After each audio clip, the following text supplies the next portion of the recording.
Hello students, welcome to today's lecture. So students, आज का lecture है electric field due to a uniformly charge thin spherical shell. मतलब आज हम thin spherical shell के आसपास या कुछ पॉइंट्स पे इलेक्ट्रिक फील्ड को कैलकुलेट करने की कोशिश करेंगे, ठीक है।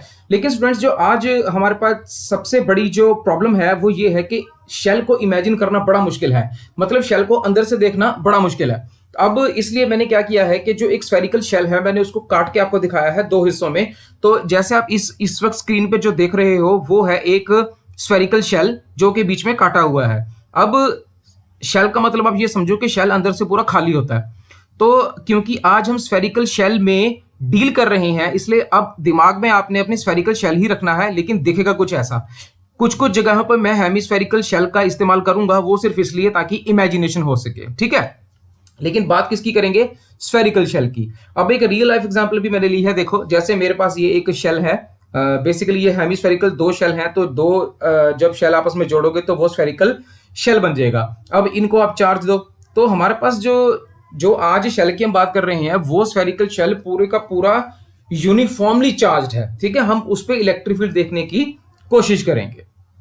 Let's start. तो अगर आप देखो पिछले आप शेल को इसमें से किसी भी शेल को अगर आप ऊपर से देखोगे, मतलब नीचे वाले शेल को अगर आप ऊपर से देखोगे तो आपको इसका टॉप व्यू कुछ ऐसे नजर आएगा। एक रिंग नजर आएगी रेड वाली, गोल गोल से ये जो रिंग बन रही है और इसके आसपास फैला हुआ है चार्ज, ठीक है, समझ में आया। और जो यूनिफॉर्म चार्ज डेंसिटी है वो है सिग्मा। मतलब शेल के बाहर पूरा चार्ज ऐसे यूनिफॉर्मली स्प्रेड हुआ पड़ा है, ठीक है, समझ में आया केस। ओके, अब तो गॉस ने हमें यह सिखाया था कि कहीं भी अगर आपने इलेक्ट्रिक फील्ड निकालना हो और जो चार्ज हो वो यूनिफॉर्मली स्प्रेड हो तो करना क्या है, एक गॉसियन सरफेस ले लो। अब हम क्या करेंगे, क्योंकि चार्ज चारों तरफ है तो इसलिए हम क्या करेंगे, एक इमेजिनरी गॉसियन सरफेस ले लेंगे। ले लिया। अब जो रेडियस है कैपिटल आर वो है इस रिंग का रेडियस, मतलब स्फेरिकल शेल का रेडियस, और जो स्मॉल आर है वो है वेरिएबल रेडियस, ठीक है, वो एक वेरिएबल रेडियस है। ये ग्रीन पॉइंट पी है जिस पे हमें निकालना है इलेक्ट्रिक फील्ड, ठीक है। तो शेल के बाहर सबसे पहले हमें इलेक्ट्रिक फील्ड को कैलकुलेट करना है। कोई बात नहीं, चलो केस वन। अब केस वन ये है when P lies outside the spherical shell. अब आप डायग्राम में देख ही रहे होगे, यहां पे पी शेल के बाहर है, ठीक है, समझ में आया।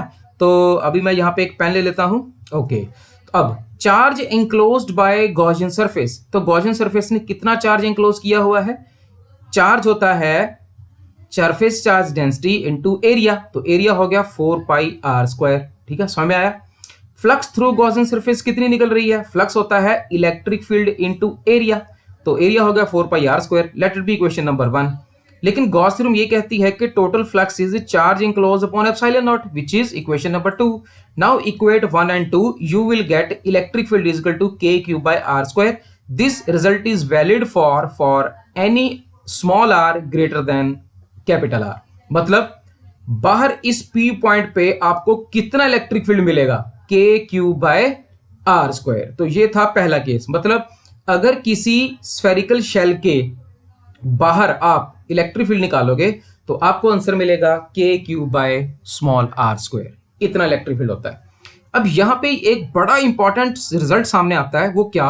वो ये कि 4 पॉइंट्स आउटसाइड दी शेल, मतलब शेल के बाहर जितने भी पॉइंट्स होंगे, field due to a uniformly charged shell is as if the entire charge of the shell is concentrated at its centre. मतलब इलेक्ट्रिक फील्ड बाहर कुछ ऐसे काम करेगा जिस तरीके से, मतलब ऐसा लगेगा कि सारा चार्ज जैसे शेल के सेंटर में ही आ गया हो। समझ में आया? सारा चार्ज जैसे स्फेरिकल शेल के सेंटर में ही आ गया हो, ऐसे बाहर इलेक्ट्रिक फील्ड काम करेगा। समझ में आया? ओके, नेक्स्ट केस है हमारे पास when P lies on the spherical shell. अब जो पी पॉइंट है वो शेल के ऊपर ही आ गया। अब आप डायग्राम अगर ध्यान से देखो तो small R will be replaced by capital are.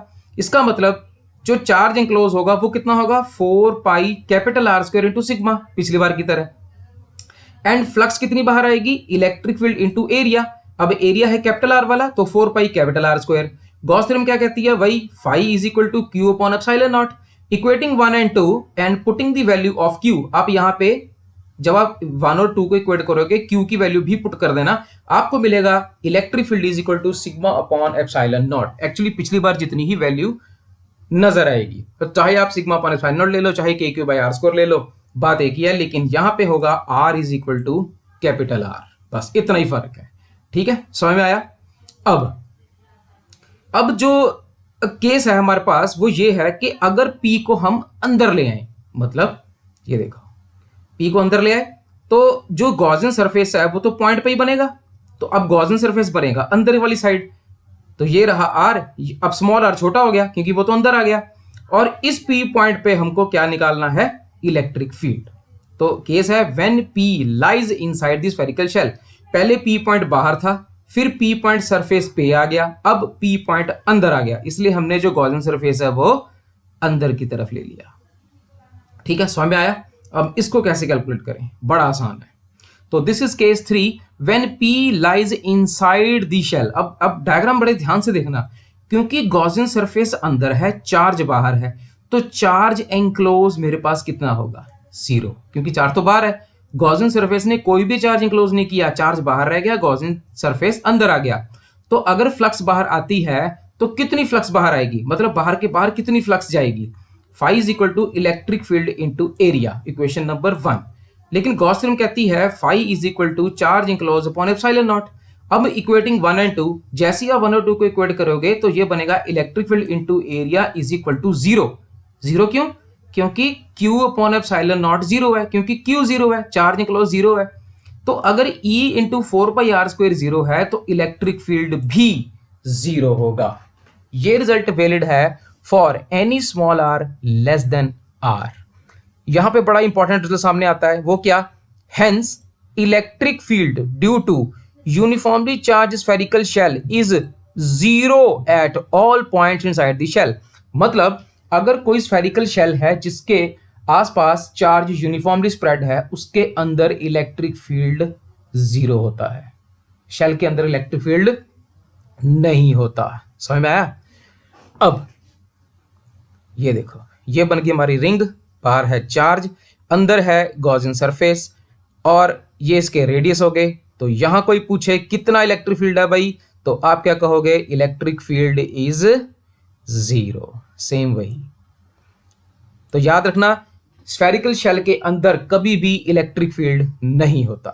ठीक है, ये देखो ऐसे, ये था हमारे पास शेल, तो इलेक्ट्रिक फील्ड शेल के अंदर विल बी 0 0 0, हमेशा 0 होगा, याद रखना। आपको कोई पूछे इस पॉइंट पे कितना है, 0, इस पॉइंट पे कितना है, 0, इस पॉइंट पे कितना है, 0, इस पॉइंट पे कितना है, 0, इस पॉइंट पे कितना, सब पे अंदर कहीं भी कितने भी पॉइंट्स ले लो, किसी भी शेल के अंदर इलेक्ट्रिक फील्ड एग्जिस्ट नहीं करता। ठीक है, समझ में आया। अब एक थोड़ी डायग्रामेटिकली समझते हैं, यही था हमारे पास। अब इसको देखो, मैंने हेमिस्फीयर दिखाया है, लेकिन आप इसको स्फेरिकल शेल लेके ही चलना। ठीक है, अब ये देखो, अगर कोई पूछे भाई इसका रेडियस है r शेल का, मेरे को बताओ अंदर कितना इलेक्ट्रिक फील्ड होगा अगर इसके बाहर चार्ज है, तो आप क्या कहोगे, इलेक्ट्रिक फील्ड विल बी 0। अंदर तो चार्ज, अंदर तो इलेक्ट्रिक फील्ड होता ही नहीं है।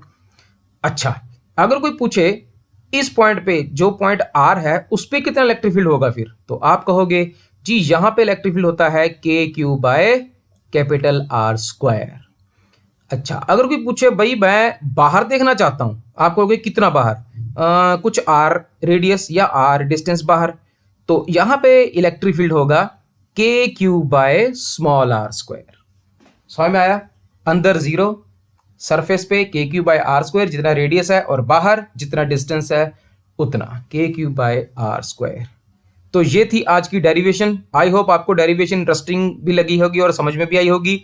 बार बार आप इस वीडियो को देखना, आपको अच्छे से समझ में आ जाएगी। नेक्स्ट वीडियो जो कि पोटेंशियल पे होगी, जल्द लेके हाजिर होऊंगा। तब तक के लिए goodbye, stay safe and keep on sharing my videos. Thank you very much.